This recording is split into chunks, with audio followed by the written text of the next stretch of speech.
محرم کے روزے کی فضیلت۔ ناظرین، آج کی ویڈیو میں ہم دیکھیں گے کہ ماہ محرم کی فضیلت کیا ہے، محرم کے روزے کا آغاز کب ہوا، محرم کے روزے کی فضیلت کیا ہے اور کتنے روزے رکھیں۔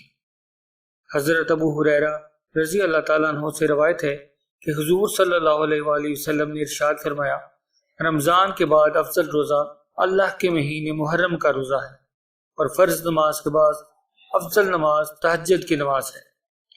یہاں اللہ کے مہینے کی نسبت اس کے شرف و فضل کی علامت ہے۔ محرم 4 حرمت والے مہینوں میں سے ایک ہے، اور اسی ماہ محرم سے اسلامی سال کا آغاز ہوتا ہے۔ باقی 3 حرمت والے مہینے یہ ہیں: رجب، ذیقعدہ اور ذی الحج۔ ماہ محرم کو یہ امتیازی خصوصیت حاصل ہے کہ رمضان کے بعد اس مہینے کے نفلی روزوں کو دیگر نفلی روزوں سے افضل تر قرار دیا گیا ہے۔ محرم کے روزے کا آغاز کب ہوا؟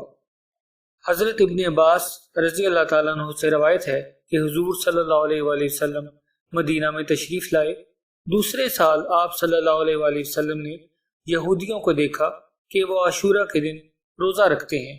آپ صلی اللہ علیہ وآلہ وسلم نے ان سے اس کا سبب دریافت فرمایا تو انہوں نے بتایا کہ یہ ایک نہایت اچھا دن ہے، اسی دن اللہ نے بنی اسرائیل کو ان کے دشمن یعنی فرعون سے نجات دلائی، اس لیے موسیٰ علیہ السلام نے اس دن روزہ رکھا۔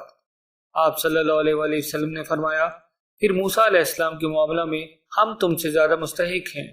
چنانچہ آپ صلی اللہ علیہ وآلہ وسلم نے اس دن روزہ رکھا اور صحابہ کرام کو بھی اس کا حکم دیا۔ محرم کے روزے کی فضیلت۔ حضرت ابو قتادہ رضی اللہ تعالیٰ عنہ بیان فرماتے ہیں کہ رسول اللہ صلی اللہ علیہ وآلہ وسلم سے یوم عاشورہ کے روزے کی بابت سوال کیا گیا تو آپ صلی اللہ علیہ وآلہ وسلم نے فرمایا کہ گزشتہ سال کے گناہوں کا کفارہ بن جاتا ہے۔ حضرت ابن عباس رضی اللہ تعالیٰ عنہ سے روایت ہے کہ رسول اللہ صلی اللہ علیہ وآلہ وسلم نے عاشورہ کے دن روزہ رکھا اور اس دن کا روزہ رکھنے کا حکم بھی فرمایا۔ کتنے روزے رکھیں؟ حضرت عبداللہ ابن عباس رضی اللہ تعالیٰ عنہ سے روایت ہے کہ حضور اکرم صلی اللہ علیہ وآلہ وسلم نے فرمایا، اگر میں آئندہ سال تک زندہ رہا تو 9 محرم کا روزہ بھی رکھوں گا۔ ایک اور روایت میں آپ صلی اللہ علیہ وآلہ وسلم نے فرمایا کہ تم عاشورہ کا روزہ رکھو اور یہود کی مخالفت بھی کرو، اور اس کے ساتھ ایک دن قبل یا بعد کا روزہ بھی رکھو۔ اس لیے اب 2 روزے رکھتے مسنون ہے، 9 اور 10 محرم کا روزہ یا 10 اور 11 محرم کا روزہ۔ جزاک اللہ۔